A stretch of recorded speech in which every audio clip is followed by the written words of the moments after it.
In the new TFT patch, everyone's saying reroll is dead, and now it's time for a 4-cost flex meta. Is that entirely true? Kind of. Let's go ahead and dive into the TFT Academy tier list and find out.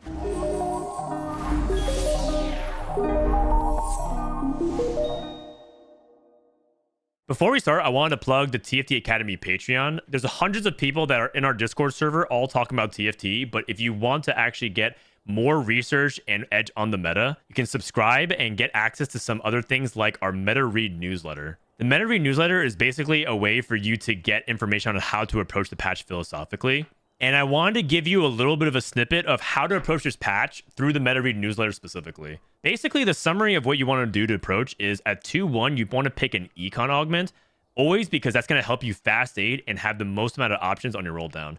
If you can't get an econ augment, pick an item augment and try to do your best to avoid combat. Combat is bad early and it only scales with how strong your comp is, aka in the late game. On 3-2, you're generally going to be taking item augments because you're going to be looking for duo carries. If you don't take an item augment, you're often going to be stuck on exactly one carry and one tank, and you're going to be struggling. In some situations, you can take an econ augment as well if you're just playing like Lose Streak or you took an item augment to start things off and you want econ. You can also take a combat augment if it's too good to pass. Sometimes you see little buddies and you're playing Ryze and you just pick that up. And then on 4-2, you're going to be looking for a combat to wrap it all up together and have a nice 1-1-1 augment setup. You could also take items if you really need to fix your items at the very late game in the situation. And then in desperate situations, you can take econ if you're trying to push for like 5 costs or that's the only thing that's viable. There are exceptions. Sometimes you don't want to take item augments for a composition like Kalista because you don't need that much to stabilize. But for the most part, this formula will help you climb this patch as long as you play very solid fundamentals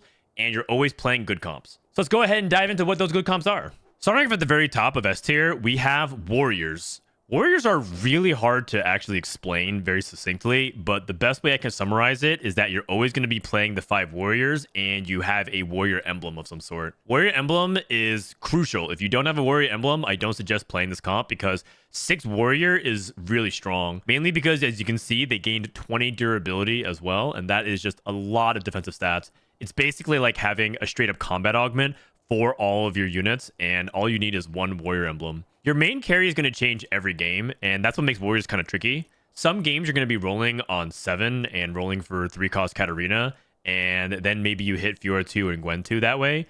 Or you end up rolling on 8 instead and trying to get 6 warriors ASAP, and then you play Fiora the Gwen as your main duo, and then leftover items on Katarina. There's also situations where maybe you just like take Caretaker's Ally and you hit Neela 3, so you carry Neela, you might as well roll for Akali. And then there's like the weird scenarios where you're rolling for Katarina, you only hit Akali, and then you also get AP items, so you're like trioing Kat, Akali, and Gwen. It doesn't really matter how you do it. Just basically set up like 3 carries. Always have a primary, a secondary, and a tertiary. And that's why we listed like basically all their BIS. But what's important is to not spread it out. You might be feeling like, okay, I have items for Katarina, and then I itemize 1 blue buff on Gwen, 1 Bloodthirster on Fiora, 1 IE on Neela 3. Don't do that. Stack them all on the same unit, and you have item removers if you need to actually rearrange it. It's much more important to focus that. As such, item augments become much more important throughout the course of the game. If you start off with something like Unleash the Beast, it's really, really good. What the Forge is really insane. One augment I think is underrated is Lucky Gloves. It doesn't look that good in the data, but I'm pretty sure if you get like 2 or 3 Thieves Gloves and the 6 Warrior setup, it's also really good because all of them are going to pop off. We also have a new feature. We have the alternative builds list. So in the alternative builds, we showed good artifacts for Fiora and Gwen, and they're usually the units you want to put artifacts on because they extract so much value just for a 2-star. There's also similarities, such as Dust Defiance is quite good onto Neela and Gwen, and you can always put Zhonya's onto a unit like Akali or Katarina. It's also good. You're probably going to be playing it once every 10 to 15 games if you're really looking for it, and you do have to be kind of in a good spot for it. Otherwise, you're just going to be behind tempo. One thing to note is positioning does matter for this comp significantly. Akali, wherever she's positioned, will dash the back line and potentially assassinate a really key unit like Varus or Kalista. And where you put Katarina and Akali can actually make all the difference in the world. Gwen, for the same reason as well, she can actually find her way to the back line. If you put her on the sides, she sometimes assassinates this unit and then dashes to the top left, and vice versa. But once you get this online, it is completely disgusting, and the data shows that it is very, very good and very high cap, even at just level 9 compared to some of the really insane comps. The most popular comp in the game is Varus, and it's an S tier just due to the sheer amount of popularity and the frequency of which it's going to be winning lobbies. I did a video on Varus showing you how it got really popular in China and Korea, and this patch, it hasn't gotten nerfed. In fact, in North America, we were pretty behind the meta. Everyone was obsessing about Kalista, but Varus was very quietly in the wings, actually stacking a lot of wins. Varus' main line is that you start off with Infinity Edge, and you slam Infinity Edge on a good unit like Twitch. Then you play like a Frost Core with Twitch and Hunters to snowball early. Twitch is really, really good with Infinity Edge, and an upgraded Twitch with upgraded Frost can actually just be directly teleporting to 8. You don't actually have to transition Item Holder because he's that good.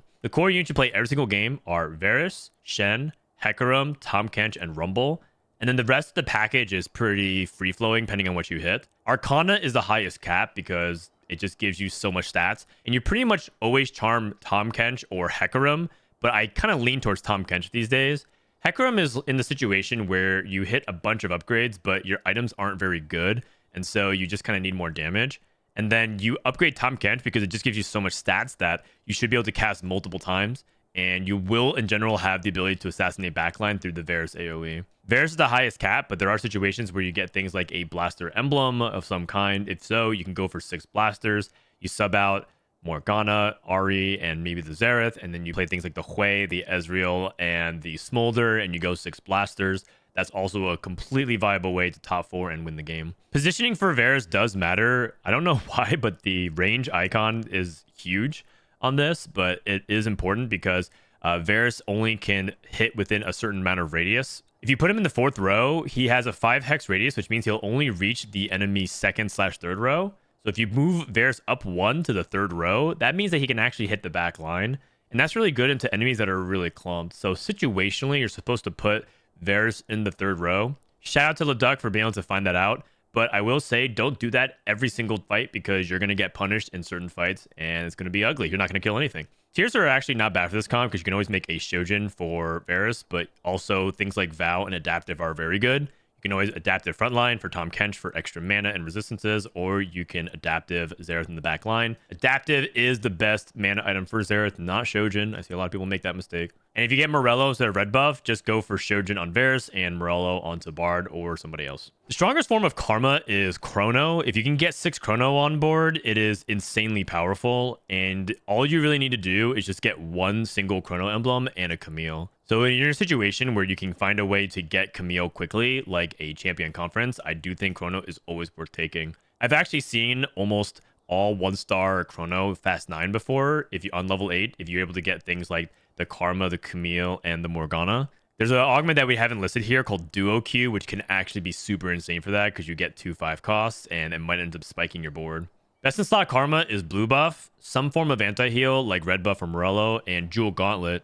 It's unusual for Jewel Gauntlet to actually be BIS because you'd rather have death cap in a lot of situations, but Chrono gives you so much AP that Jewel Gauntlet actually can convert off of it. And so you have so much flat AP from death cap, Jewel Gauntlet lets you crit off of it. Best holder of Chrono Emblem is Morgana, so make sure you get that. Even if it's a 1-star Morgana with no other items, she can do crazy amounts of damage. And then you slap whatever 80 items onto Camille. That being said, Karma is a very contested unit this patch, so it's going to be hard to sometimes stabilize on 9. And if you do end up fast 9ing off of all 1-stars, you might actually risk having all the Karmas pulled out. So just be really mindful that that's not always the case. The last of the big 3 besides Varus and Karma is Kalista. Kalista got nerfed because they took down the effect of 5 Fairy. The Queen's Guard armor no longer heals as much and shields as much. The Queen's Guard armor is more manageable now, and you can actually kill Rakan sometimes. But that being said, Rakan 1, Kalista 1 sometimes is very stable if you have BIS.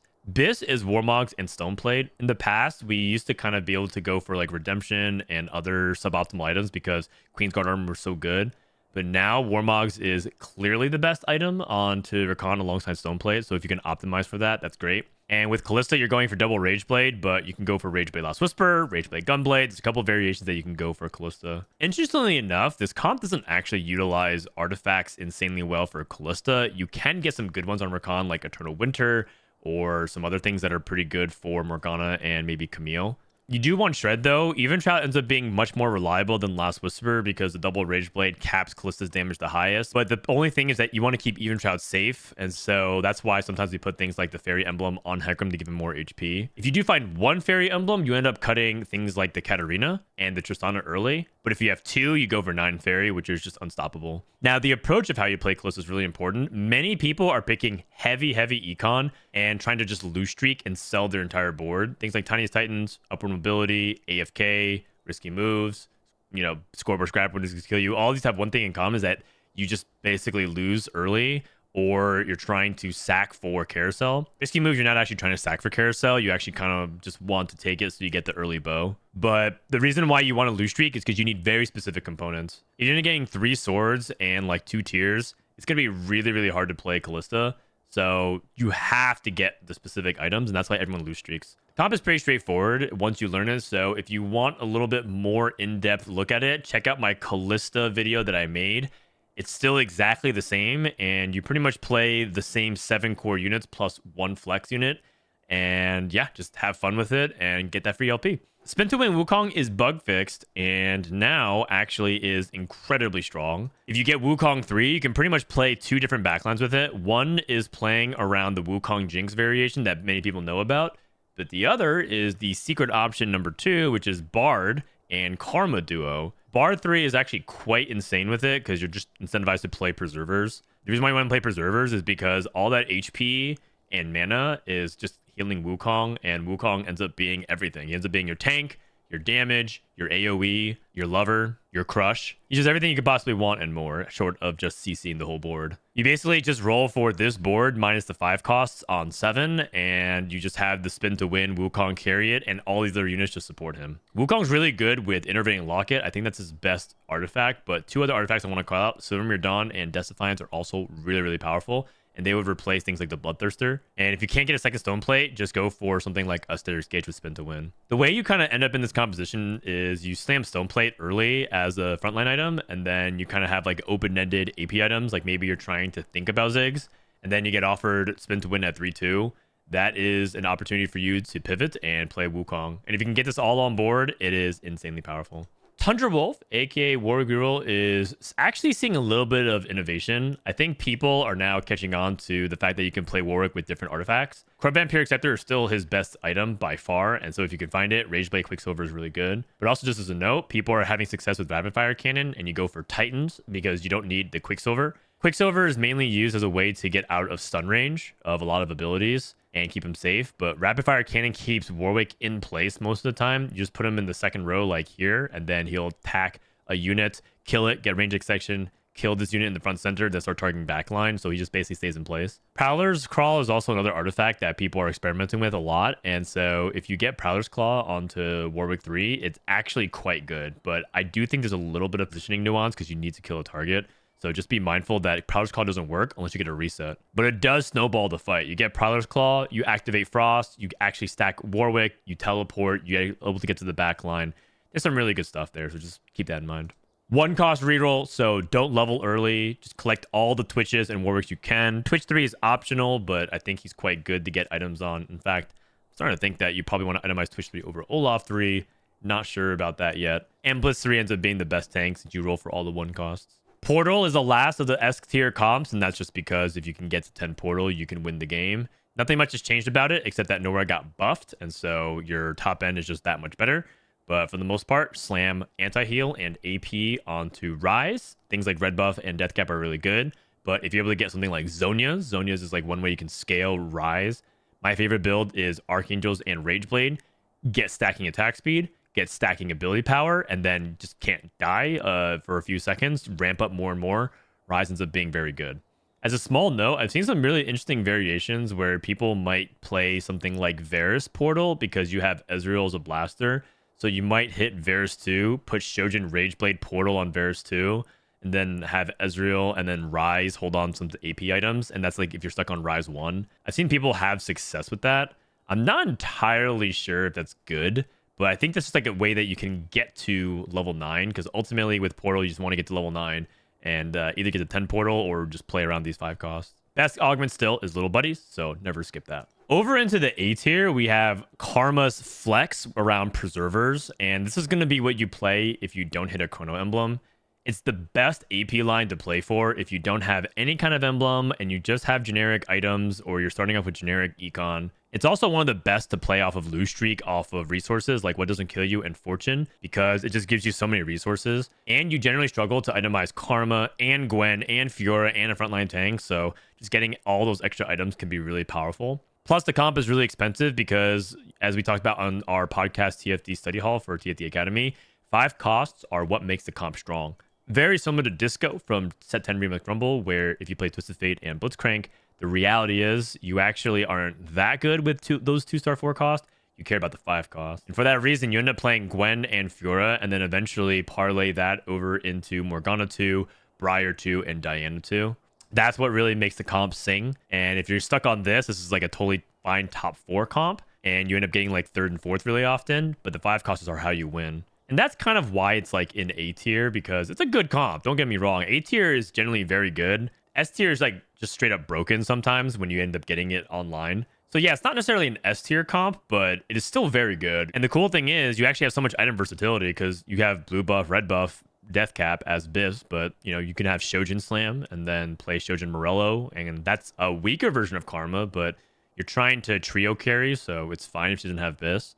Guard Breaker is also totally fine as a way for you to kill gloves. And it's really open-ended. This is probably the hardest flex comp line in the game. You can actually play a completely different package, like you can play Olaf and Frost, for example, and also find success. And there's even ways you can play Karma and Ryze together as well, since Bard is technically a scholar, so sometimes you end up hitting Ryze 2, Karma 2, and flexing around that with Portal.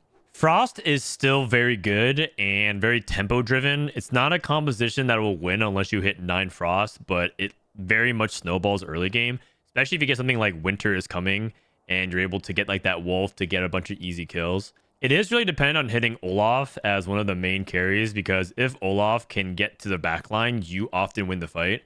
But there are some bad matchups for Frost. For example, Olaf has difficult time getting past Rakan and Kalista because he struggles with Giga Tanks and you can't get the Frost reset for the Ice Soldiers. So if you're playing against Frost, by the way, and you have something like Avenge the Fallen and you want to sacrifice some units, just be very careful and try to place your strongest units in front of that Olaf so that way you don't get the reset too quickly. The other thing about Frost is it's basically the AD version of Karma in the sense that it really needs the 5 cost to shine. We used to call this the Song of Ice and Fire because you played Varus 2 and Nasus 2, but the reality is you want to replace that with the 5 cost Blaster, the 5 cost Shapeshifter. Smolder 2 and Briar 2 with items, with Diana 2 with items is how you end up winning the game. And you just don't get that very often if you're stuck on 8 and rolling for the 4 costs. 7 Frost is really crucial, but I will say that if you end up getting a Frost emblem off of a Wandering Trainer, that's less good, and I think people get baited into thinking that that's a really powerful version of 7 Frost. But what ends up happening is that the Frost stats are completely lost on the dummy because you get a bunch of offensive stats. Who cares if the dummy has a bunch of AD and AP? It won't actually do anything. And so you'll find that the 7 Frost with the dummy is not actually that strong. But the best thing about dummy is that you get 1 more emblem and you get 9 Frost. Honeymancy is still mainly played around Ziggs, and we combine 2 comps for this. One is that it's basically Zap Attack Ziggs, because if you play Zap Attack Blitzcrank, this is the best variation that you can get to. Zap Attack is the last hero standing in terms of augments. I don't really think any other hero augment can basically compete right now in the current meta on a consistent basis, except for Blitzcrank. And even then, this augment basically fishes for top 4s unless you hit either 7 Honeymancy or you snowball so far ahead because you hit very fast that you're able to get to Arcana Varus. You so rarely get to the Varus board that we don't even include it on this variation, but if you do, you could sub out Poppy 3, for example, because you don't really need the Witchcraft and the 3rd Bastion lane. Well, what happens the most often is that you hit Blitzcrank 3 and Ziggs 3, and then you're pretty much just looking for the Arcana. I will say that Cassio is a really good secondary carry. I've actually seen some of the most success from this composition by itemizing Ziggs and Cassio after Blitzcrank and taking a bunch of item augments after Zap Attack to try and get all 3 of these itemized ASAP. Honeymancy Emblem can be bait at times. I actually personally don't really like Honeymancy Emblem very much because 5 Honeymancy is a lot weaker, but 7 Honeymancy is very good. So if you do get a Honeymancy Emblem, don't play Poppy and Cassiopeia. Instead, go for Vhagar and Kog'Maw and get 7 Honey ASAP with the Arcana. Scholar Ryze Flex is sort of the oddball out of 4 cost right now. Everyone's playing around Karma, Kalista, and Varus, and Ryze kind of gets left out and neglected. But he's still pretty good if you can get him online, and his best variation plays around 6 Scholar. 6 Scholar, in case you missed it, they gave a bunch of AP, and they gave everyone a free Gunblade, so it's just like a bunch of extra items onto all of your units, which is also great because Milio farms a bunch of items. You can actually lean into this. So for example, we have 2 items on Morg and Diana, and that just means that Milio will be giving items to these units because they have items already. Milio will always target whoever's holding the most items as his priority first. The thing about 6 Scholar, though, is that your front line often struggles. So you end up having 6 Scholar on 8, and that leaves you 2 extra units to slot into your front line because you're playing a bunch of weak units that will just die to a Varus AoE. So just be very careful about how you craft your front line. You definitely need a Taric 2, and a lot of times you end up playing like Taric 2, Hecarim 2 to tie in with Ahri in the Bastions, and then maybe like a Tahm Kench. Perhaps you also throw in Galio. And that's the way you can get 6 Scholar before you end up hitting things like Diana and Morgana. Another variation of Ryze that I think is good, though, is Witchcraft. Ryze is actually quite flexible in Witchcraft, and you can kind of tag him in with the 6 Witchcraft core with Taric and Zoe. You can also play Karma. Witchcraft also is pretty good on Gwen. So you have a lot of flexible options with Witchcraft, which are quite good. I actually like Witchcraft a lot. And the early game tempo from Witchcraft is also quite good because 4 Witchcraft is actually much stronger now in the early mid game. So you're able to usually dominate and snowball. Witchcraft is not really a composition that plays from behind. The only way that you can really win out from behind is if you do something crazy like hit a Morgana 2, or if you are angling for 8 Witchcraft and try to play a vertical trait to beat the lobby. But 8 Witchcraft isn't immortal. It actually loses to a lot of other powerful traits. So if you're in a situation where you have a trainer golem or like wandering trainers in general, and you're like, oh, you know, I should be able to cap, but if it's a triple prismatic lobby, there's going to be a chance that people cap even higher than you. So it's solid, but it's not nearly as crazy as the other verticals. One vertical that I think is really underrated is Eldritch. Eldritch got buffed consecutive patches, including this one, and I think it's finally in a pretty good spot. The only thing about Eldritch is that I think it's kind of hard to play from like a 2-1 crest or a 2-1 crown, but it's really good if you're able to snowball from ahead because you're playing like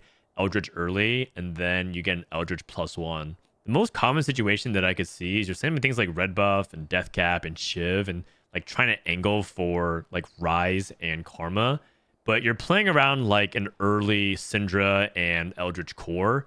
Then you get offered an Eldritch Crown and Eldritch Crest or School Mascot on 3-2, and that's your green light. I would say committing at 2-1 is generally going to be coin flipping and very hard for you to hit because you definitely need the Briar of some kind.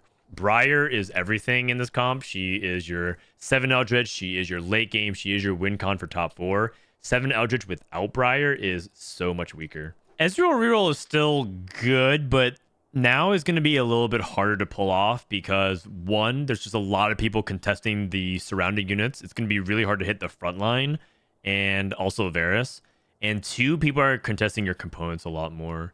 It is good, though, if you get a Blaster +1 and you're able to get the 6 Blaster online and push 9. Maybe get items on Smolder as well. But in general, it is weaker this patch. Surprisingly, Ezreal is not that contested himself because even the Varus players aren't trying to play him very often on their final boards. But the good Varus players will actually play basically exactly this board to get to 9 and then transition to the Arcana. So kind of as a secret tip, this comp actually links to the Varus because it's basically like the level 8 board that you can play and you can primary carry Varus. If you're stuck on Varus 1 and you have Ezreal 2, it's actually debatable whether or not you actually want to put items onto Varus. You can just probably itemize Ezreal in this spot. And then maybe you end up rolling and hitting more Ezreals. You stay on 8s instead and you roll for Ezreal 3. I've done that in a couple games and got some easy top 4s. Frontline Ezreal is pretty dead. I think the people who like solo frontline Ezreal with like BT Hodge, that is not nearly as consistent anymore. The reason why that worked a lot better was his targeting.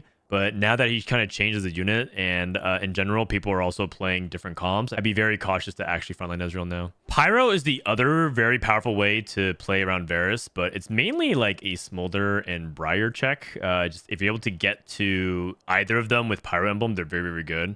Itemize Briar accordingly if you hit her with Pyro, just like Bloodthirster and Titans. And with Smolder, you want like Rageblade. Giant Slayer is really good on him, but you could also go like Runins, Last Whisper, Deathblade, Infinity Edge. And you basically just share the items between Varus and Smolder. Like, they kind of use basically the same items. 5 Pyro is very important, though, because it increases the execute range, and then you cap through Xerath too, and you get the true damage, and ends up being kind of insane. So definitely the way you angle it. The best part about Pyro is that Pyro Crown gives you an Infinity Edge. That just gives you like so much of what you want in this composition. Much better than just Pyro Crest. If Nasus ends up being really contested, just feel free to itemize Tahm Kench and Shen and use them as your temporary carries, because it'll be really difficult to stabilize your front line. That's usually one of the limiting factors of this comp. The last of the A tier comps is Hecarim 3, Horsing Around, which is just so hard to actually hit. Hecarim is just the most contested 3 cost in the game by far. The Varus players want him for the Arcana. The Kalista players want him for the multi-striker. And there's also other comps that just want to activate him, like Ziggs just takes him for the Arcana buff as well. So just, it's so impossible to hit him. That being said, if you end up taking like Heroic Grab Bag, you get a bunch of duplicators, you hit Hecarim 3 super fast, it is pretty insane. And so it does belong here in the A tier, but just the infrequency of which you can hit is such a big factor of why it's not an S tier comp. But its win rate's still really high. And they did nerf it this patch, but he's still really good. I did make a video on Hecarim Reroll if you want to check it out, and showed why it's so powerful, because if you have the spot for it, it looks insane. So B tier comps aren't bad at all. It's just that they're more situational, but if you have the conditions for them, they land solidly in the top 4 and maybe even win. The first is Wukong Jinx, which is just the no hero augment version of it, but still pretty solid, and you know, actually has a pretty solid top 4 rate, but doesn't really win very often. It struggles with some matchups in the late game, particularly because it also comes backline. This is one matchup, for example, that Varus could third row against and get a ton of value, because they tend to put all their units right here. And if you have enough burst, you can actually just one-shot the Jinx. But if you do hit spin the Win Wukong and you do end up hitting this Jinx and you find the way to get to 6 Hunter, it is very, very good. So definitely go for it. The other thing to note is that this is actually a really good backup option for Kalista, because best in slot Jinx is 2 Rage Blades, Runins, and Stoneplate Warmogs. That actually ends up lining up very, very cleanly with the Kalista comp, which ends up playing Warmogs, Stoneplate, and these 2 Rage Blades. So just keep an eye out for that in case you find a way to pivot or you recognize that you're super contested. The ceiling of Sugarcraft is so insane. If you're able to get to the cash out, you win the game, but it's just so hard and unreliable. The only spots that I would take it is if you get like Sugarcraft Crown and you get a bunch of items to start things off. You can get Sugarcraft Crown, but if you don't hit Sugarcraft very quickly and you don't have a lot of item augments, you're just going to struggle a ton in any kind of high tempo lobby. For that very reason, I would also recommend against Sugarcraft Crown in a prismatic party, because the tempo of the lobby is just so high, they're going to pressure you a lot. It is very fun. You are going to get a lot of first if you're good at it. You also are going to go a lot of 8th places, so just be warned.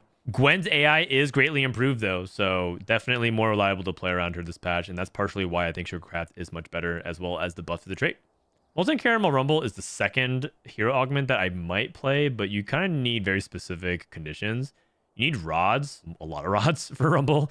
If you don't get the perfect items on him, he ends up struggling a lot and he falls off late game. The second is like you kind of have a little bit of identity issue. The other unit you tend to roll because it's a blaster is Tristana. But Tristana is a physical damage champion and Rumble's magic, so they don't really line up very cleanly together, so itemization can be awkward. The second is that with the fairy trait structure, you don't really get this fairy crown that often. In fact, it's a little bit outdated. It's supposed to be Milio. So it just kind of struggles unless you're super far ahead. So I would generally recommend against this composition unless you have a lot of rods and maybe you can find Rumble 2 super quickly. Multi-striker reroll, though, I am a pretty big fan of. And I think it's because we found out that Kassadin is actually quite good. This is tech from China where they actually play around Kassadin as a primary carry. And the new items, ever since they buffed Titans and they restructured Nashers, is to go for Titans, Nashers, and Hand of Justice / Bloodthirster. But the thing about multi-strikers is that it's basically like budget warriors. With warriors, we talked about how you want a trio carry, like maybe Akali, Neela, Katarina, or maybe Katarina, Fiora, Gwen. Multi-strikers is kind of like that, but much lower cap because your out is Hecarim 3, and you're not going to be able to hit it very often. The most common scenario is you roll for Kassadin 3, Ashe 3, and then throw whatever leftover items on Hecarim or Kalista, and then maybe Camille. But if you play it from ahead and you're able to get things like Ashe 3, Jax 3 very quickly into a Kassadin / Hecarim, you can snowball on the lobby, push levels, and actually find a way to streak stage 4 as well. So this is actually my favorite low-cost reroll to pursue right now. I really like multi-striker reroll, and it's very dynamic because some games you don't go for Caston and some games you do. If you're angling Caston, sometimes you pick up Ashe on the way, sometimes you don't. Depends a lot on your augments. If you hit category 5, you definitely play Ashe, but if you don't, maybe you lean more towards Caston, depending on your items. Cassio reroll is pretty bad in the data, and I think in general it's fallen off a lot, largely just due to the fact that I think shapeshifters in general are getting outclassed completely by some of the other front lines right now. But if you do have a spot for Cassio with things like a Gambler's Blade, a Rage Blade, and you get the items onto Cassio, she still can do decent. I do think that Cassio kind of runs into some awkward issues. One, shapeshifters are just weaker and they can't really compete with a lot of other frontline like Arcana and Preservers. And the second is that you end up fighting components against like the Kalista players. They've taken all your bows and rods and tiers, and it just feels like everyone's griefing you when they're not really. They're just playing their own game. The second is that you're somewhat dependent on your duo carry. Syndra 3 needs to actually have enough ramp on her casts, otherwise you're not going to do enough. And if you can't get to Syndra, you have to hit Karma, but then you might be in a situation where you're playing for contested Karma. So yeah, it could be really, really tricky. The other is that you want to roll for this comp on 6, but you actually kind of secretly want Nico 3 and Swain 3, and those are things that you roll for on 7. And so sometimes you run into an awkward situation where you want to roll on 7 instead, but then you're playing like 5 Shapeshifter, 2 Incanter. So yeah, it's not exactly a smooth comp, and I think that's partially why it's a little bit more situational. 6 Hunter is one of my favorite pocket techs. You basically play 3 Faust, 6 Hunter, and then flex the remaining spot. Most commonly, you play Dragon a lot of times because Smolder is also a really good Hunter holder as well. The most common setup is if you hit something like Hunter +1 or a Hunting Frenzy.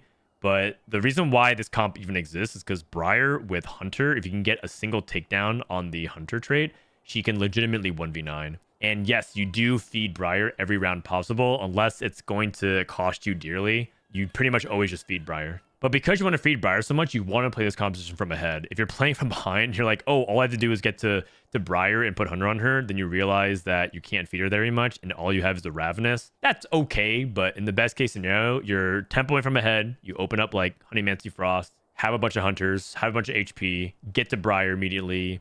We have a third shapeshifter comp in a row to talk about, and this one is off of Dragon Mastery, which is an augment that's actually quite good, and I don't think is entirely solved. There's 2 approaches to it. One is to reroll Namzi and basically give Namzi the Varus items. The other is to push tempo and then just try to get to Smolder and Varus ASAP and just play a shapeshifter Varus comp. It's really unoptimized though, so not too much to say other than the fact that the augment is good, but we don't really know how to play it. But one thing is for sure, you need to get to Smolder, and they did nerf Draconic Mastery because it was counting on PV rounds, but no longer does. Vhagar Mages is still a composition that can be played, but it's pretty niche. It really depends on having a combination of a good scaling combat augment. Something like Luring the Spell is really powerful, or something else that's equivalent to it. And you really want to have a lot of combat augments. But the problem with taking combat augments is that you don't really hit nearly as often, right? People take things like Econ and items so they can have the board a lot more powerfully on stage 4, but you don't really win without those combat augments. And so Vhagar is probably something playable on a high Econ portal with a bunch of resources like Crabrave, but I don't think that it's that viable on a normal portal. Build Different is pretty much the same. The only thing is that I think Gwen is better for Build Different now because of her AI, so you can definitely play around Build Different Gwen a lot easier. And the nice thing is you're not really playing around any Sugarcraft units, so that's probably the only thing that we need to change for this tier list. Dipping into the C tier, Pillar of Flame Shen is a new hero augment, and based on our current research, it's basically a composition that's similar to Molten Caramel Rumble, where you need to have very specific items.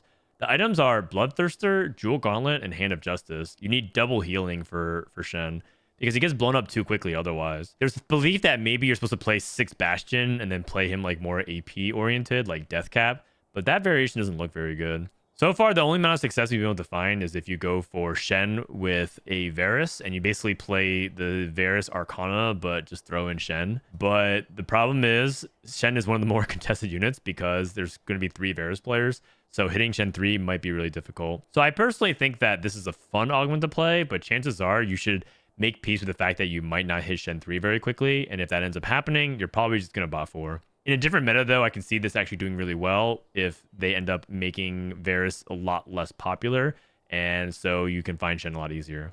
And the other comp I want to shout out that I think is underrated is Scholar Ari. Yeah, it's bottom tier right now, but I actually think that it's quite viable with some of the other hero augments.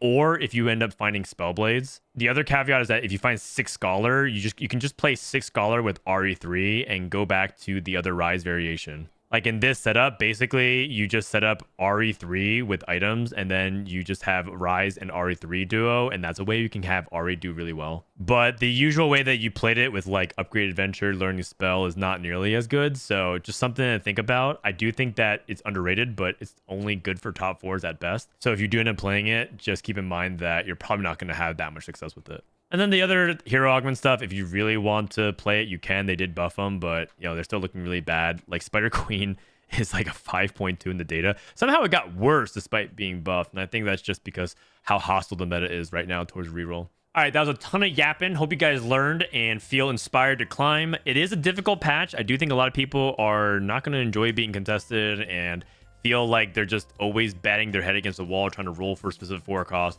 But I promise you, there is edge to be gained in the meta, and if you stick with it, you will improve as a player if you're able to climb in this meta. So have at it. Let me know what you guys think in the comments below. I'll see you guys next time.